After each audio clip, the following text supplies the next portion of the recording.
श्री हरि ओम श्री परमात्मने नमः।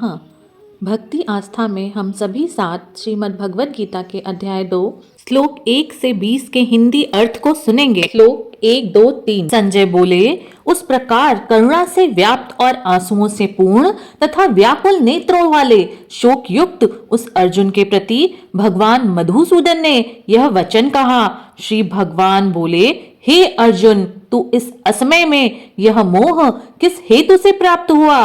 क्योंकि यह न तो श्रेष्ठ पुरुषों द्वारा आचरित है, न स्वर्ग को देने वाला है, न कीर्ति को करने वाला ही है। इसीलिए हे अर्जुन, नपुंसकता को मत प्राप्त हो, तुझमें यह उचित नहीं जान पड़ती। हे अर्जुन, हृदय की तुच्छ दुर्बलता को त्याग कर युद्ध के लिए खड़ा हो जा। श्लोक 4, 5, 6। अर्जुन बोले, हे मधुसूदन, मैं रणभूमि में किस प्रकार बाणों से पितामह भीष्म और द्रोणाचार्य के विरुद्ध लड़ूंगा?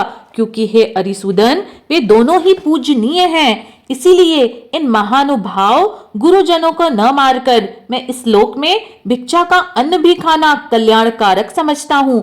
क्योंकि गुरुजनों को मारकर भी इस लोक में रुधिर से सने हुए अर्थ और काम रूप भोगों को ही तो भोगूंगा। हम यह भी नहीं जानते कि हमारे लिए युद्ध करना और ना करना दोनों में से कौन सा श्रेष्ठ है, और यह भी नहीं जानते कि उन्हें हम जीतेंगे या हमको वे जीतेंगे।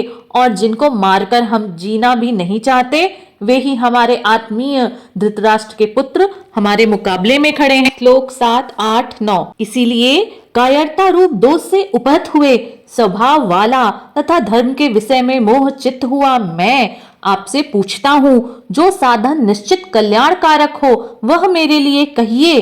क्योंकि मैं आपका शिष्य हूँ, इसीलिए आपके शरण हुए मुझको शिक्षा दीजिए।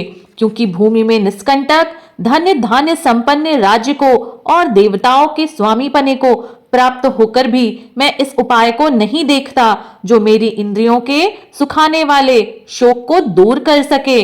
संजय बोले, हे राजन, निद्रा को जीतने वाले अर्जुन अंतर्यामी श्री कृष्ण महाराज के प्रति इस प्रकार कहकर फिर श्री गोविंद भगवान से युद्ध नहीं करूंगा, यह स्पष्ट कहकर चुप हो गए। श्लोक 10, 11, 12। हे भरतवंशी धृतराष्ट्र, अंतर्यामी श्री कृष्ण महाराज दोनों सेनाओं के बीच में शोक करते हुए उस अर्जुन को हंसते हुए से यह वचन बोले। श्री भगवान बोले, हे अर्जुन, तू न शोक करने योग्य मनुष्यों के लिए शोक करता है और पंडितों के से वचनों को कहता है, परंतु जिनके प्राण चले गए हैं उनके लिए और जिनके प्राण नहीं गए हैं उनके लिए भी पंडित जन शोक नहीं करते।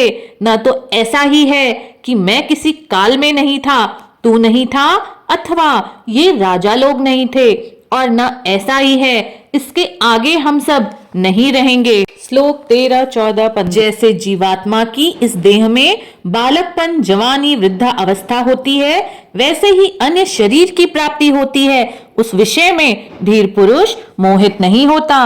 हे कुंती पुत्र, सर्दी गर्मी सुख दुख को देने वाले इंद्रिय और विषयों के संयोग तो उत्पत्ति विनाशील और अनित्य है। इसलिए हे भारत, उनको तू सहन कर।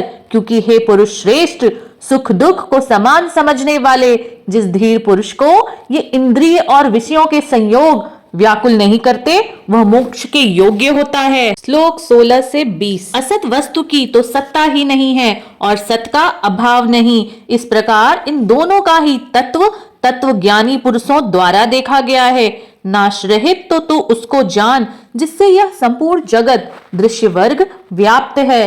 इस अविनाशी का विनाश करने में कोई भी समर्थ नहीं है। इस नाश रहित अप्रमेय नित्य स्वरूप जीवात्मा के ये सब शरीर नाशवान कहे गए हैं।